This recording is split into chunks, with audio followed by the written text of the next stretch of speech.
actually. What I do really like is you bring out the Invoker. We're looking at typical Chronosphere combos, basically. We're looking at the Lesh can throw a lot of stuff in Chrono, the Cataclysm or Sunstrike into the Chronosphere. We already have the Snapfire, which already brings a lot to the table. So I like that they're taking away some of these combinations from that you use with the Faceless Void, but also a Quaswex Invo can also establish a lot of space, be active, hunt the opponent down when they're hunting for the Faceless Void, kind of have an aggressive hero, and that's what the Puck does. The Puck is also one of those aggressive hunting heroes, wants to carry the game in the first 20 minutes, wants to be active. If the Puck gets shut down in lane, it's difficult to kind of bounce back. You can, but you would love to have this hero active early on and punish the opponent. You'd love to have a bunch of snowballing from there. And of course, you also need the magical nuke damage from somebody in order to chew through this Winter Wyvern, who is going to have the Holy Locket for sure. It's going to be hard to kill this Viper because Wyvern's got a lot of healing to provide. And now we have an Earth Spirit as well for more aggression. I like it. So here's where the brawliness already comes into place. Yeah, for sure. There's no bounty hunter are definitely gonna go in, and this Earth Spirit, I like having a range score with this Earth Spirit because you get the most out of all of that vision that he provides. You really get to position yourself and act as that turret, as the Viper, as opposed to, you know, the Viper having to go in and frontline. He is tanky for a ranged hero, but he's not actually a tank. So that's always a good combination for me. And in general, this is also a good laning combo. You can totally lane these two together on the offlane. You have kill potential as well as just trading threat. Yeah, for sure. And overall, with all the brawliness, I think Abaddon is kind of a more defensive approach to this. This is a Pexu special. He's an absolutely great Abaddon player. I remember back in the days when they would play with 5 anchors, no sea captain. But when Abaddon was ridiculously strong, that was when you could mist coil spam and just, you know, bully anybody out of lane. Come back with, you know, just buy your regen, deny yourself, return to the lane, and bully more. The shield is still the same. You would build Aetherlands back in the day to provide the shield to remove, like, any debuff basically thrown at you. But this Abaddon is kind of like, you have a Wyvern, you're sustaining your fights, we need something that provides the same. So we have Abaddon to heal, and obviously remove the silence from the Earth Spirit, which is going to be pretty big to remove, like, especially on the Puck. If Puck gets silenced, he's fucked. Like, there's nothing the Puck can do. If you get silenced, you're literally screwed. You're doing nothing in the game. So I like the Abaddon pick a lot for chicken fighters. And you know what it is. The meta hero is there. Everybody loves a big TB. I do love myself a big TB. I mean, the counters don't even matter that much anymore in this game because the Faceless Void's already on the board. This TB is going to have himself a pretty decent game, especially with the defensiveness of the Abaddon here as well. Like, Abaddon does nothing versus a TB. You're just praying that you get to save your cores before you die. Yeah, for sure. But now the team fight sort of already takes shape, right? Because you can see here that this Puck is going to be hunting the Winter Wyvern because the Faceless Void wants to kill the TB in the Chrono, and there needs to be no save. So we already have the layering here. And the Earth Spirit Silence is going to have to do a lot of work in stopping this Puck from hunting down the Winter Wyvern, for example. And then, of course, there's also going to be, you know, the damage output from the Viper. Are these heroes, this Faceless Void and this Puck, going to survive going in that deep? So the draft is taking place. The draft is creating the game. How do I put that?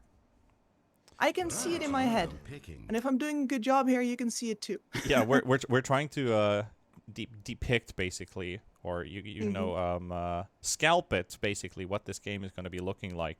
I can already see the laning phase. If this Viper goes off lane, Faceless Void and Abaddon. The Abaddon's the reason basically for the Viper in the lane as a counter, because you get 5 poison attack stacks, you shield it up, kind of like playing against a Bat Rider, remove the stacks, enable this Void, keep him alive, allow him to stay in lane, because his lane is not easy. Range versus melee against one of the best lane winning heroes. Though, no Bounty Hunter, they're going to either lock in off lane or mid with this last pick. They're going to bring out a Void Spirit, which could be either, which is the funny part, but I believe this is going to be a mid Void Spirit. But they could Most play it likely, off lane. yes. They could play it off lane. Just like in, remember last year in NA, there were a couple teams that would like to play Void as a 3. Some made it work, some Only didn't. 10 seconds. A lot depends on the mid matchup from Chicken Fighters 5 here. That's why they're seconds. keeping their Hurry, options open. hurry. Like, the Viper will still have a decent lane up first to faces Void, even if you don't get the most out of the actual harass potential here.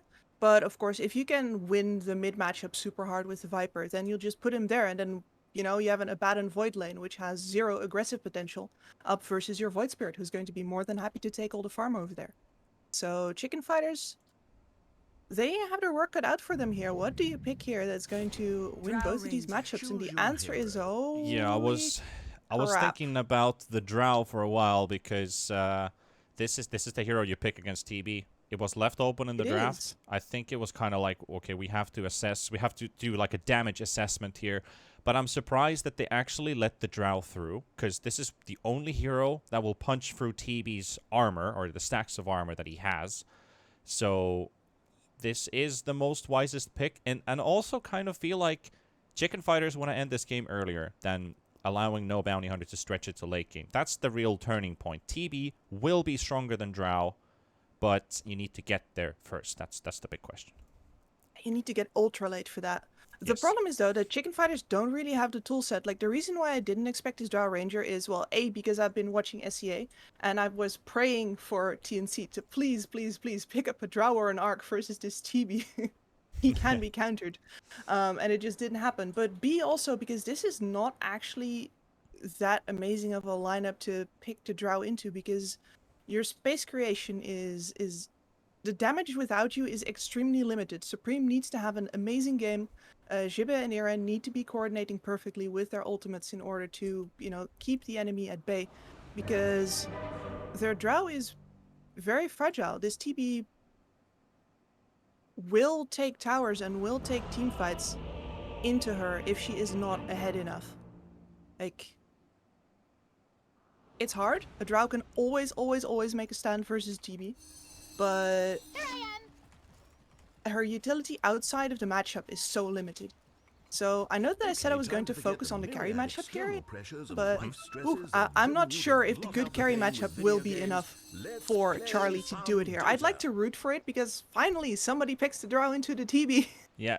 I mean, finally they get the It's a pick dangerous through as game. well, which is a bit surprising. But I as much as I like Chicken Fighters draft, I'm looking at this pause 3 faces Void right now, and it is, well, at least stated by the Finnish Dota scene, basically a garbage hero.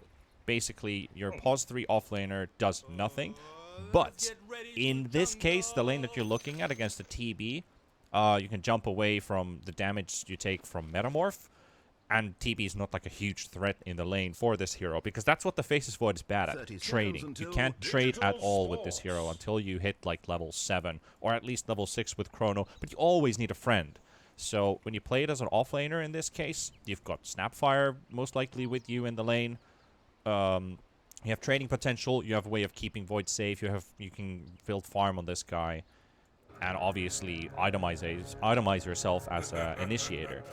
It looks a whole lot better of a pick, considering how the draft works out and what you're playing against. In this case, it could work. Yeah, since they have the Drow to deal with the TB now, this Faces Void has also been, I don't want to say demoted, but he is also going to be a Wyvern Hunter right now. All 3 of the playmaking heroes here, the Snap, the Void, and the Puck, their goal is to kill that Wyvern. And then in the meantime, the Abaddon keeps the Drow alive, and she does the deeps. That is it. It's easy to execute, but only on paper. Let's see how this laning phase rolls out. We're in game number 1 of the lower bracket, and straight up, of course, ladies and gents, remember this is an elimination game, so one of these teams is gonna drop out. It is a best of 3 though, so it's not over in the first game, thank God, because best of 1s in the lower bracket first round, we remember a couple TIs. It's it's a heartbreaker in most cases. So at least these teams actually get to show their full caliber. Damage! What's theirs, and Charlie and Pexu pick up first blood in bottom. I was looking at top when they were trading against the Faces Void. He was taking a lot of damage. But it is the bot lane scoring first blood. It is, and really just an overextension here. This is a very strong lane for aggressive moves, but maybe not almost diving a drow on level 1. I can't believe we missed the first kill of the entire qualifier. I'm sorry, B. I thought you were watching it. I was just like, yeah, this trading is kind of weird, huh? They're so low HP on top, and I love TB started off with Reflection instead of Metamorph. He's gonna pick up Metamorph most likely right now. And what I'm really curious about is I'm a TB player. I like playing a lot of TB, but I also play out of a Snapfire and off lane. This is like fantastic for your Snapfire. You get to level 2, level 3. Your burst is going to hurt a lot. Blink, though, in bottom, he's got 70 HP remaining. 2 stick charges. Going to get killed here. And Pexu secures the kill. Charlie gets a bit of damage there with the multi-shot. 2 kills already for the bot lane. This change up in the lanes is very beneficial for Chicken Fighters, so they've got that going for them in terms of the Drow tempo. Range matchup into the Viper, a lot less good for that Viper.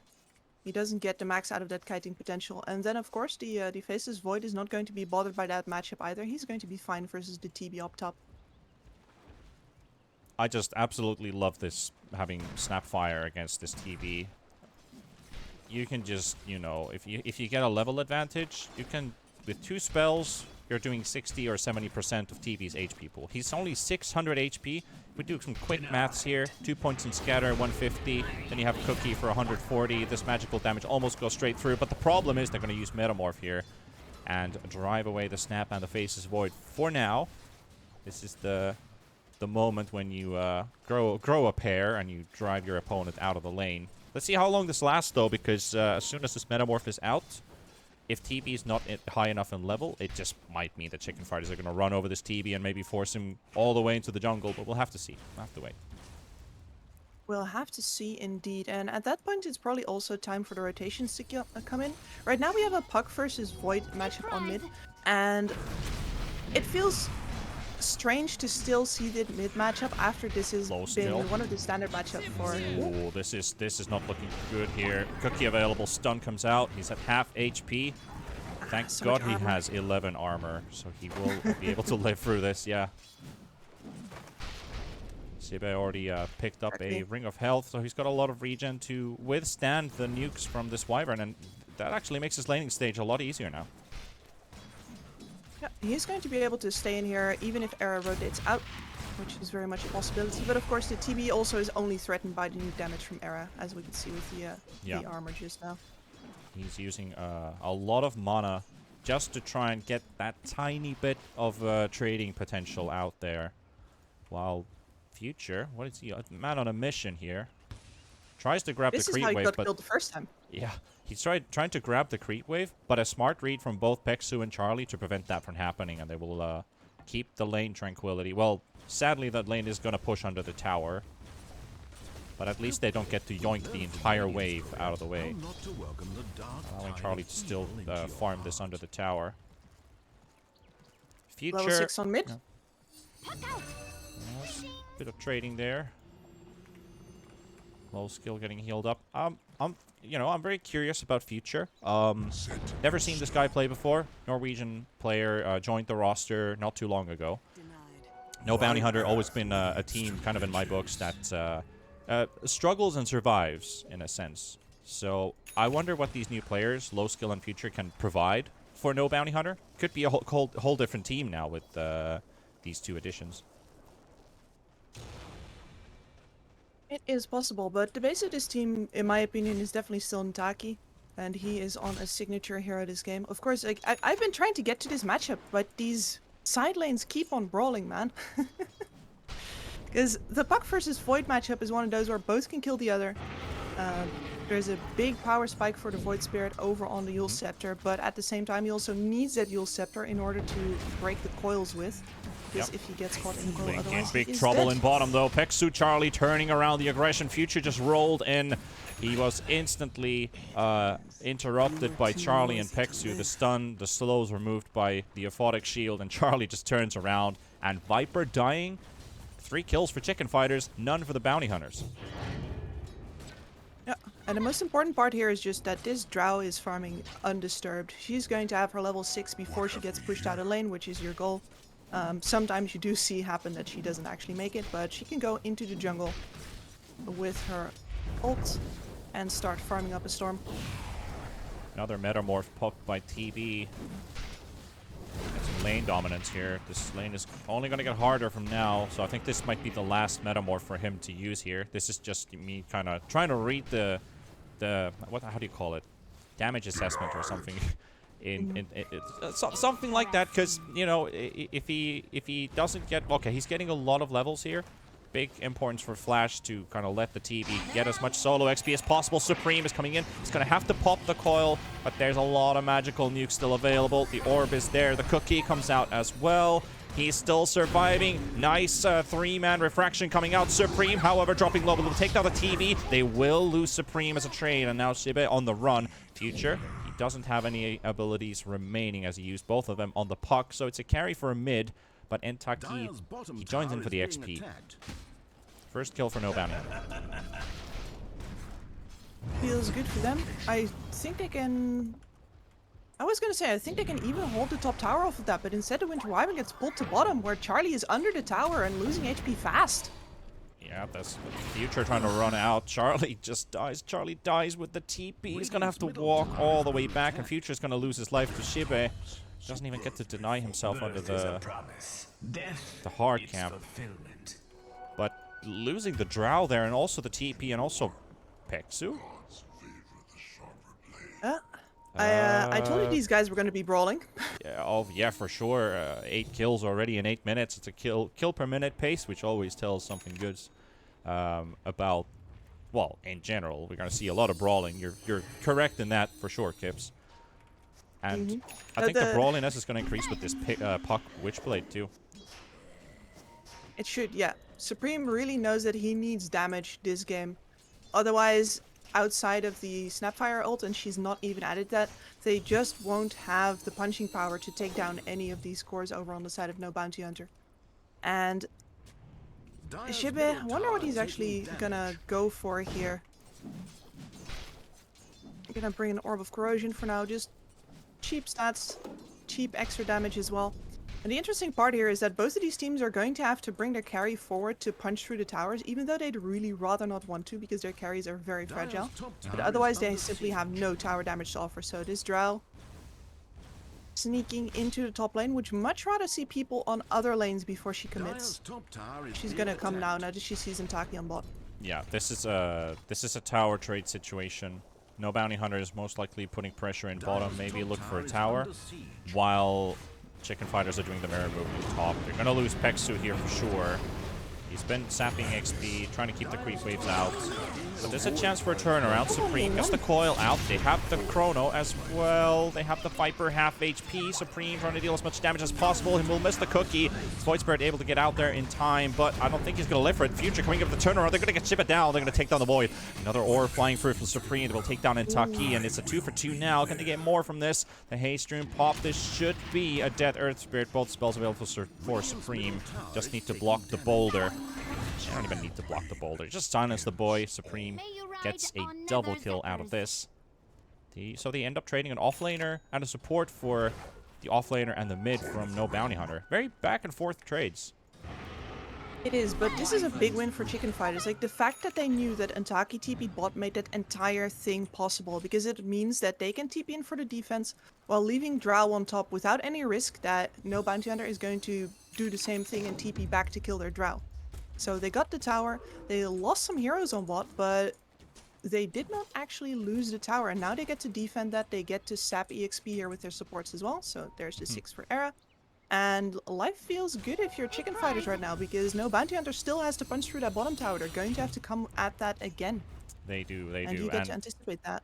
And obviously, when you have Faceless Void as your offlaner, and you have Puck in mid, I'm talking about the brawliness. You're not fully devoted on can we fight with Chrono, or like if our Chrono's on cooldown, are we completely disarmed? That's where the Puck kicks in, enabling you to take more fights, take more skirmishes basically into your hands. Definitely they will be much, much stronger with the Chronosphere. As we saw, we were able to get that Viper out of the way and also drop the Void Spirit super low during the Chronosphere, even this Zaki, early into the game. But they're going to fight mid. They're going to defend this tower. Coil used, silence thrown in, but Chicken Fighters are scaring a little bit here. Shiba has also got Chrono on cooldown for 40 seconds. Jumps to the low ground. Damage assessment has been done. They will lose their bot tower, but they will also they're not able to take this mid tower away from no bounty hunter. Just half HP. This Wyvern is such an issue for their game. They're going to need a blink on that puck after the Witchblade just to make sure that they can get on top of the Wyvern, because as you can see, as soon as she comes in, they just have no damage to take anyone down. It's a problem. It's a problem that's gonna stay. Also, the puck is really going to need that Blink Dagger just to be a tiny bit more active. It really enables this hero having the Blink Dagger because you can go in, do damage, and orb out. Right now, it's you orb in or you walk in aggressively and then you orb out. So you're saving a lot of time with the Blink Dagger to deal damage, which is the surprise element that the puck needs. If you get a good silence, you pop a good Waning Rift, you can completely surprise your opponent. I think that's also what Chicken Fighters are kind of living off of. If they can surprise no bounty hunter, one good smoke play, instant silence on the Wyvern, nuke the Wyvern down, it's a whole different fight. And he's happily farming the NVH side of the map. He is, yes. I mean, this is the standard mirror movement. I'm actually surprised to see low skill on the top side instead of on bottom, because this opens him up to attempts like this one. Not looking too good. He's dead. He's more than dead. And Taki chasing, though. He pops a DD. This might be a fight here. Could get a potential trade. The Cookie Supreme's got his phase shift, but he's not using it. Nah. I think he submits to Just his die fate. faster, respawn faster. Yeah, submit to his fate. Didn't want to risk the same with the Drow. You try to pop your TP and you end up dying. Like, not necessarily worth it. But they get the Terrorblade kill. They buy themselves a little bit of time with that. Yep, it's all time for the Drow, and she's having a great game right now. Yeah, 5,600 net worth. Matters. Looking pretty good. He's going to be tearing through that TB, so even though low skill isn't that far behind her right now, he's gonna feel bad about this game. He needs to be doing better than this. And he needs to be on that bottom side of the map. Definitely as well. Now, for the first time, they are going to contest a Drow. And it's a good timing as well. Charlie, he just walks on the low ground. He's got no idea. Now he realizes, boys, I need a bit of help. Two-man silence comes out, but it's 4 versus 2. There's not much Charlie can do here. Sibe coming to the rescue, but he's also standing in the Nether Toxin. Going to take a bit of tick damage here. Abaddon's going to take a move here. He might just have to pump his ulti. He's going to do it. So, and Taki Future both down. Blink's getting healed up by Flash. Still have the curse available. 3-man coil from Supreme. Holding no bounty hunter in place for now. Future coming in as well with the buyback on this Earth Spirit, and I think that buyback is enough to threaten Chicken Fighters to stay away. Blink. Painful misread from Dexu. He used the Aphotic Shield on himself just before the Drow got gone on. Yeah, I was trying to dish out as many heals as possible, but really, there wasn't much of a chance for the Drow to survive 2v4 situation. If there was a force staff or any kind of forced movement on the Drow Ranger, that might have been Charlie's savior, but not this early into the game. They're moving top, though. They see a Viper. They're going to try and go for this one. 3v1. This should be an easy kill for them. Peksu coming in from the side. Giving the vision. Era's there. Charlie's there. Nice juke. Oh, to get juked. He's got a TP in 6 seconds. Yep. Boys are still hunting for him. There's nobody there. When in doubt, juke towards the enemy's side. They're less likely to check there. And if you get found, you buy more time. Yep. Works like a wonder. They are scanning on the Radiant side of the map. Pretty interesting one. I think Flash wants to drop an aggressive ward, but he was afraid if there's somebody around here. Because he's no backup. And you would be correct. Okay, hello. Trouble is on his way, and Taki's right there next to him. He could drop a remnant, but I think they're baiting Sipe in. Trying to drive further, because here comes Future. Beautiful roll onto this Faceless Void. They do have Supreme trying to intervene. Nice jump from Sibe, though. He jumps all the way back to 60% HP from almost dying. The curse is there. The Do they have the damage for it? Because Abaddon is also here. This is turning for Chicken Fighters very quickly. Blink is in trouble. Blink is going to die. They might even lose the Winter Wyvern here as well. They're going to lose one. And now Flash trying to go for the TP out. And he will. 40 HP. The Witchblade tick is not going to be enough. But they're going to TP mid. Maybe look for another era. Is he going to smoke them? They're sitting under a ward. No. Taki doesn't expect Yeah, this. just going to contest Taki Has a right Yule away. Stone. He doesn't see it coming at all. He will dodge the silence with the Yules. But he's going to get cookied up by the Snapfire. A lonely day. Beautiful play from That Chicken was- Fighters. Quick reaction. Very quick. Yeah, the only reason that Taki dies there is because he's just flabbergasted there on him. That's the only reason. He has both Astral Steps available. Dire's middle tower has fallen. He's just wait. What? 'Cause they 4K use lead. most of their TP sword spot. Yep. 4K lead and building into even more. Puck doing exactly what Puck is supposed to be doing. 8,300 net worth, looking absolutely great. Blink Dagger, Witchblade in hand. And a real force to be reckoned with. Right now, Chicken Fighter's looking pretty solid. Now it's all down to no Bounty Hunter. How far can they stretch this game? When does TB get online? There's a Manta picked up. 8,000 net worth. Okay, 2K behind the optimal TB timing, like 18 minutes, 10K. I talk a lot about that in my casts and streams in general. That's like a good indicator for a TB to be active and good. 2K is not that much, but just think about it. It's 1/5 of total that he has right now, so that's still quite a lot of dosh. You would like to get that Scotty ASAP. He's having himself a regular game, but a regular game is really not good enough versus a Drow. In general, his positioning and his itemization are going to have to be so good this game. He's going to have to make a lot of hard decisions. Things I've seen more or less work versus a Drow are things like investing into the Blink Dagger Aghanim's to make sure that you can actually get on top of her and then wail on her while she cannot hit you, because anytime you get into a clicking war with a Drow, you lose. You can buy as many items as you want. You're not gonna win the DPS war. That's what I'm kind of worried about for no Bounty Hunter as well. How do they lock down this this Drow Ranger? It's kind of a one-hit go in, and there's no coming back. It's like a one-way suicide mission. Talk about Mass Effect, man. This is really what it is. It's a suicide mission to just try and jump on the Drow, force the Drow to keep on the move, prevent her from right-clicking, enable this TB to be the ones to stand and fight. Because it's really about which carry gets more hits in is going to win the fight, most likely. They will take this Aegis, though. And they're going to find a Wyvern. And Zib is on the cliff. Okay. Well, it was a calculated teamwork, let's put it that way. Flash is out. And they're pinging bottom. They're going for Blink. They've got Chrono. They could take another kill and then go for more objectives. Is he just going to 1v1 this? Okay, Supreme coming in as well. Aces Boy tanking a lot of this damage, but he's fine. He's got a Hood of Defiance. Should be very much with the battle build here. Got himself a Hood for the magic resist versus both of the active cores over on No Bounty Hunter. And then, well, meanwhile on top, Taki actually gets found. A third potential more kill. steps. They found him. There's a cheeky little lane ward placed down 6 minutes ago, and it's in a perfect spot. They see exactly where he is. Tries to TP out, and it's not gonna be enough for Intaki. Charlie gets this one. They got 3 kills right after picking up the Aegis, and now they can go for objectives. No Void for 40. Big importance here for No Bounty Hunter to try and shove out the waves as fast as possible. That's what TB is doing. They see that there were 3 people on top. He's got a moment to keep this mid wave pushed in. There's a deity rune, though. This is scary. This is very scary for them in general. Neither of the heroes that are supposed to be dealing with the Drow can do it right now. Viper does not have himself good enough of a game. And Taki's still working towards that Aghanim Scepter. But he's had to cede most of the non-risky farm on the map over to his TB.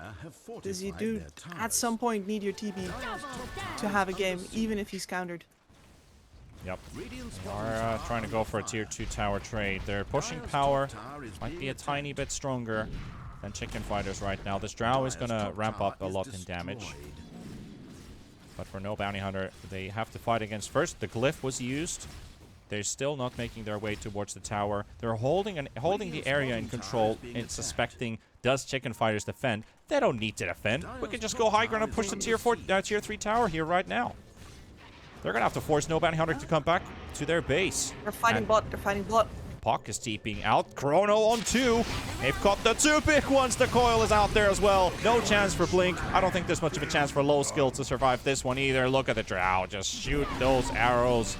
Low Skill. Sunder goes out. It's really not going to be enough here. He's all by himself. Beautiful read from Shibe, getting the Chrono out, forcing the TPs out. Just outmaneuvering No Bounty Hunter with that push towards the high ground and back to the tier 2. Beautiful. This is exactly the right use of Chrono in a utility game. You're not doing this to get kills with, you're just holding them there until the backup arrives, and it is absolutely beautiful for that. Yeah, because you want to leave the TB there if you're no bounty hunter. It's like, otherwise you're not getting a tower out of that while you've already taken damage on your own base tower, so he needs to be there. But in turn, that means that if the Drow gets brought into the bottom side of the map, the TB will always still be there, and he will But still they know die. that there's no Chrono now, so they're trying to find an opening to battle this. Era's in position. Look at the positioning. They're so ready for this. TP's taking an aggressive TP into the front line. Shibe stuck in the trees. Do they... Okay, now he reveals himself. Gets the D ward. They didn't They're actually hoping see for Charlie the to thing. step forward. Specifically to step forward too far. Yeah, they're still going to have to blow through an Aegis if they want to take this one. Low skill. It's about 12% of his HP lost with every arrow proc. Shibe goes for the aggressive move. TB 100 movement speed. You're going to have to pop that Manta soon, but he's going to start tanking hits. The roll into the backline. They're going for Charlie. They also have Shibe getting hit by Blink, but they are trying to force them out, while Future just went full on ham, and he wasn't able to get anything. They might not be able to take down this Void. He just jumps down to the low ground, and he's going to make his way out now. Hex on the front line. Look at that coil. They will land onto 3, but they also have the Curse holding Supreme in place for now. Here comes Shibe. They have the beautiful Mortimer's Kisses flying as well. They will take down Blink now into the Ares and Taki. Here comes Future once again with another buyback into this fight, trying to keep them away, trying to save his cores, but they're not going to get this Void Spirit out. They can't even save Flash. 3 heroes down. Chicken Fighters right towards the high ground they go. Unimpeded this time. That was a really great fight from them. No Green. respect. No respect. None at all. You gotta hit it home. Dire's middle tower is being attacked. And this entire game was just excellently played from Chicken Fighters. I GG. feel like I'm... yeah, just call it. Just call it. There's no way the TB gets out of this anymore. You have a shot in this game if you manage to play up, if you manage to stop the Drow from farming, if the TB can at least survive while he fights the rest of her team. But in this game, the way that Chicken Fighters used the Drow to outmaneuver the TB every single time, he was not out pushing lanes, he was taking all of the safe farm. None of the heroes that were meant to actually deal with Drow got the momentum that they needed in order to stop her off. So there is no late game for this squad. They could not buy time, and the one they were buying time for was not going to cut it anyway. So Chicken Fighters amazingly played here, without really, having to press any buttons for it. I take my words back about the carry matchup. It was important, and I should not second guess myself. It was a pretty, it almost felt like a one-sided performance. The draft was just so much better. They got themselves a first phase, Faces Void, completely debated no Bounty Hunter. They're like, okay, you go Void, we go TB, we're going to have something to fight against your Faces Void. Oh, we go Viper. They actually picked the Viper first, and then they went for the Faces Void, so they definitely were leading them into a little bit of a trap. But this Puck, 22,000 damage dealt in this game, absolutely on fire. This was the 20-minute Puck I was hoping to see. This game didn't last for that long. It was, 23, 24 minutes almost in total. And you can see that the amount of damage he's ramped up. He's got Witchblade, BKB, even a BKB, for God's sakes. Like, this Puck is just absolutely massive. And then you have a whole set of other heroes. You've got the Snap and the Drow having a great game as well. Like, it's just a plain outdraft. It's a bit of an outdraft. Like there are things for no bounty hunter to do here if they stop off the Puck more, if they use their TB to take down towers as soon as they see the Drow. that sort of thing. But it is very hard to do that if the threat of the chronosphere is always there. And ultimately, for me, this game comes back to the excellent utilization of a utility void by chicken fighters here. I really liked seeing that. And if they can pull out some more of these tricks, they're going to go pretty far in this qualifier. They definitely surprised in game number 1, but we're going to take a tiny break before we return with this series in the second game with chicken fighters and no bounty hunter.